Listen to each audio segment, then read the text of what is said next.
బాధలెల్లదీసిన రైతన్నా నీ బతుకు మారలేకపాయే రైతన్నా ఎన్ని బాధలెల్లదీసిన రైతన్నా నీ బతుకు మారలేకపాయే రైతన్నా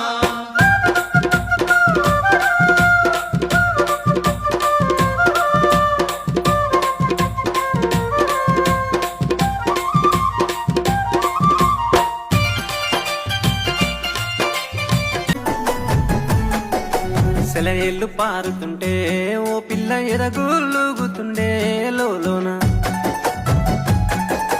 నదులన్నీ కలిసినట్టు